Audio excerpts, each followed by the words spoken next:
Hello साथियों, नमस्कार। मैं कृष्ण आप सभी का स्वागत करता हूं। तो साथियों, आज हम इस वीडियो में संविधान की जितनी भी अनुसूचियां हैं उसके बारे में एक एक करके डिस्कस करेंगे। साथियों मेरा नाम कृष्ण कुमार है। तो मैं संविधान की आज पहली क्लास लेने वाला हूं, जिसमें संविधान की आज अनुसूचियों के बारे में बात करेंगे। सबसे पहले बात करते हैं साथियों, मूल संविधान में कुल 8 अनुसूचियाँ थी, जबकि वर्तमान में बढ़कर के 12 हो गई हैं। 12 क्यों हो गई हैं, किस संविधान के तहत जोड़ा गया है, उसमें क्या क्या है, एक एक डिस्कस करेंगे साथियों। सबसे पहले हम बात करते हैं संविधान की सूची 1 में लिखा गया है भारत एवं उसकी राज्य क्षेत्र, यानी भारत में वर्तमान में जो है 28 राज्य और 8 केंद्र शासित प्रदेश हैं। कितना है? 28 राज्य और 8 केंद्र शासित प्रदेश हैं। और अनुसूचित 2 में लिखा गया है विभिन्न पदाधिकारियों के वेतन। जब इतना बड़ा भारत है, लोग कार्य कर रहे हैं, उतने जो है संवैधानिक पद पर जो लोग कार्य कर रहे हैं, उनके वेतन के संबंध में दिया गया है कि कितना दिया जाएगा, किस प्रकार से, सारा ब्यौरा इसमें दिया गया है।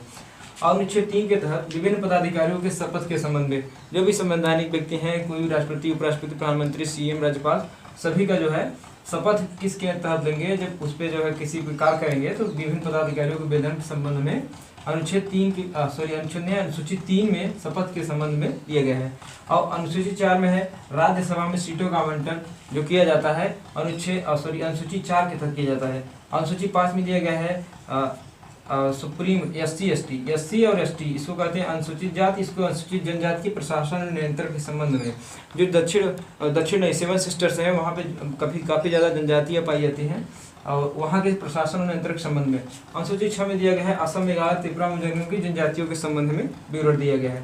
अनुसूची 7 में दिया गया साथियों, अनुसूची 7 में अनुसूची दिया गया है राज्य सूची, संघ सूची, समवर्ती सूची। आप लोग जानते हो कि कई चीज़ें होती हैं जिस पर सिर्फ राज्य कानून बनाता है, कई और ऐसी चीज़ें होती हैं जिस पर सिर्फ संघ सूची यानी केंद्र सरकार नियम बनाता है, और ऐसी कोई चीज़ें होती हैं जिसमें जो है केंद्र और राज्य दोनों मिलकर नियम बनाते हैं, उसको क्या कहते हैं, समवर्ती सूची कहते हैं। साथियों, बात करते हैं अनुसूची 8। अनुसूची 8 में भाषा का विवरण दिया गया है। साथियों, आप लोग जानते होंगे कि संविधान में अभी 22 भाषाएं हैं, और जो है मूल संविधान में कितनी भाषाएं थी? 14 थी। पहले तो पहला जोड़ा गया सिंधी भाषा। कौन सा भाषा? सिंधी, जो पाकिस्तान के आसपास बोली जाती है, उसको कहते हैं सिंधी भाषा। तो क्या जोड़ा गया? 21वां संविधान संशोधन। संविधान में संशोधन, कोई भी अगर चीज़ आप संविधान में ऐड कर रहे हैं तो संशोधन करके उसमें जोड़ेंगे। क्या था? 21वां संविधान संशोधन 1967 के तहत भारत में संविधान में एक भाषा जोड़ी गई जिसका नाम है सिंधी। वो तब 15 हो गया, 15 भाषा हो गया। उसके बाद 3 भाषा और जोड़ी गई, नेपाली, मणिपुरी, और क्या जोड़ा गया?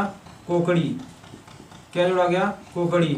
तब जाकर के 18 हो गया। ये किसके तहत जोड़ा गया? 74वां संविधान संशोधन 1993 के तहत इसमें संविधान में 3 भाषा जोड़ी गई, नेपाली, मणिपुरी, कोंकणी। उसके बाद फिर 4 भाषा और जोड़ी गई। कौन सी भाषा? बोडो, डोगरी, मैथिली और संथाली। 4 भाषा जुड़ गई, मैथिली और संथाली भाषा। 4 भाषा। अब कितने होंगे? 18 था, 18 से 4 22 हो गया। सबसे पहले बात करते हैं कि अनुसूची 8 में भाषा का उल्लेख है।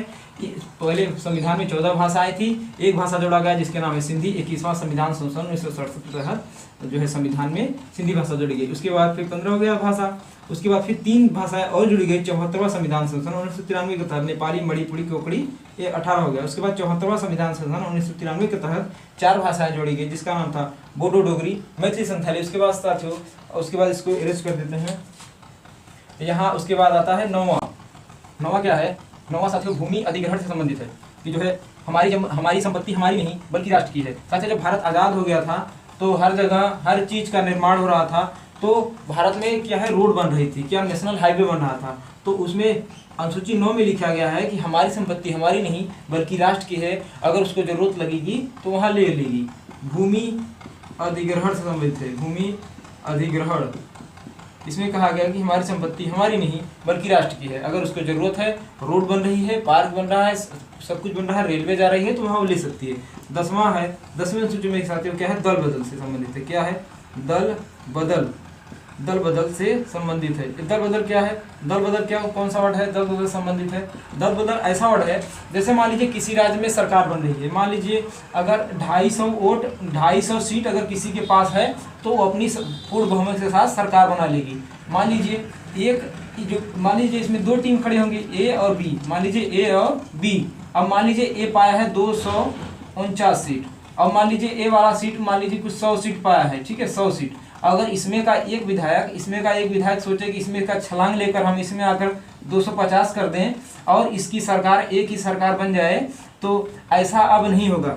ये जो दल बदल कानून ला गया राजीव गांधी सरकार के समय 52वां संविधान संशोधन 1985 के तहत ला गया कि अगर आप ये अकेले आ रहे हैं तो आपकी सदस्यता रद्द कर दी जाएगी। नहीं तो ऐसे क्या होता था, पहले के समय में होता था कि अगर यहाँ एक सीट कम हो रही है, इनसे 2 लाख 4 लाख लेके सीधा इसमें आ जाओ, इनकी सरकार बन जाएगी, वो अपने से बना लेगा। तो ये बंद कर दिया गया कि अगर आप अकेले आएंगे तो उसमें कहा कि पूरे सदस्य का अगर 2/3 भाग लोग आते हैं तो तब जा करके इनकी मतलब सदस्यता रहेगी, नहीं तो ऐसे ही आएंगे सदस्यता उनकी क्या हो जाएगी, रद्द हो जाएगी। 11वीं अनुसूची में क्या लिखा गया साथियों? 11वीं अनुसूची में पंचायती राज व्यवस्था का उल्लेख किया गया है। 11वीं सूची में पंचायती राज व्यवस्था, क्या पंचायती राज व्यवस्था से संबंधित इसमें उल्लेख किए गए हैं, ठीक है साथियों। उसके बाद 12वां में क्या है? नगर निकाय, नगर परिषद, इन सब का उल्लेख इसमें किया गया साथियों। मेरा वीडियो कैसा लगा है कमेंट करके जरूर बताइएगा, और इसको बारीकी से कभी मौका मिलेगा तो डिस्कस करेंगे। ये बहुत वास्ट सिलेबस है। नमस्कार, जय हिंद साथियों। वीडियो कैसा लगा कमेंट करके जरूर बताइए।